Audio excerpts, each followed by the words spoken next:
Ladies and gentlemen, welcome back to another video here. I've been super busy, that's why I haven't uploaded lately. Thanks for hanging with me. You look amazing. Now let's jump right into it here. So the big thing lately that I've been working on is something called retail arbitrage, okay? Now, what the heck does that even mean?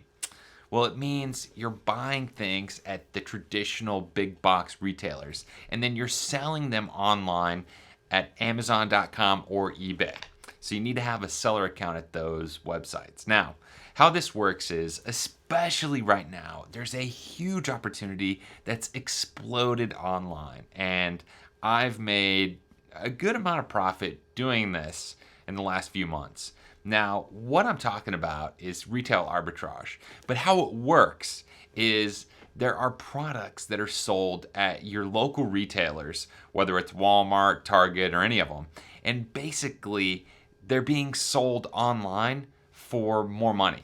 So if you can find a product at your local Walmart that's say $100, but using your cell phone here, you go in and you scan that product and you figure out that it's selling on Amazon for $150 and you can buy it for $100, you can make $50 minus the fees. There might be sales tax in your state, but you can still make money. So it's not going to be $50 profit. You've got to run it through one of the Amazon fee calculators, which are free. You can find them online if you just Google that.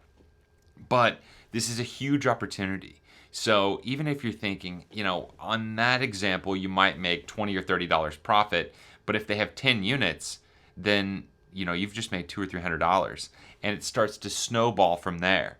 And so if you can find products, and there's opportunities out there where you can make hundreds of dollars per item, or possibly even up to $500, maybe more than that. Those are some of the best products I've found, which right now, due to everything that's going on, they're in very short supply. They're products that are hard to get, especially in, the digital, electronic, camcorder, computer equipment space. A lot of that stuff, it's been back ordered due to supply chain issues. So there's really a huge opportunity that's happening online right now. Now, for those of you that are wondering about price gouging, you're not actually doing anything illegal. Like there was a man who got in big trouble for selling all this hand sanitizer and price gouging, but he was selling it for like 10 or 20 or 30 or even up to 100 times more than what he paid. What I would recommend doing here so you don't get in trouble for price gouging is actually you really want to be the lowest price seller. Now, when you're talking about Amazon, and I'm an Amazon expert, I've helped brands sell millions and millions of dollars on Amazon. So I know the platform, I know how it works, and I know what to do and all of the intricacies of inside the platform. So what you really need to do on Amazon, and this is a huge, huge tip, is whenever you scan it and check with your phone, you can download the Amazon app, it's free. You can even, with some other apps, scan barcodes of products like the UPC code, and it'll pull it up automatically and tell you what the lowest price is of that product. If other people are selling the product, you don't want to list way higher than them, because people aren't going to buy from you. They're going to buy from whoever the lowest price is on that product. So this is a big differentiator, and I'm going to put my shades back on for this one, because the big difference between Amazon and eBay. So Amazon, per product, there's only one listing page or product page essentially for that product. On eBay and some of these other marketplaces, it depends. You could have, for one product, you could have hundreds of listings. eBay, they've got auctions, they've got buy it now.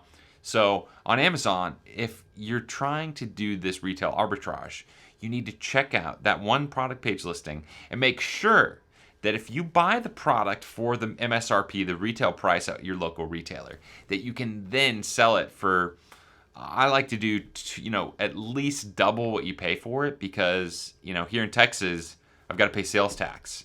And so that's 8.25 on top of it. There are ways to get around paying sales tax. If you've got a real business set up, you can get something that they call a sales tax exemption. So that's important. But really, the key here is finding those arbitrage opportunities and then trying to buy as many units as you can of those products. That's my big takeaway for you guys. That's what I've been busy doing here lately is selling products on Amazon and on eBay that I'm getting at my local retailers, which include Walmart, Target, Best Buy, and in some of the other ones that are local electronics stores, which might not be relevant to your area. But there are tons of opportunities out there. Go check them out. Let me know what you find down below in the comments, and I'll talk to you next time. That's all I got for you today. Hey, don't forget to like and subscribe on this video, and leave a comment down below and let me know what you think and if this video was helpful. If I can help you guys out in any way possible, let me know. Thank you.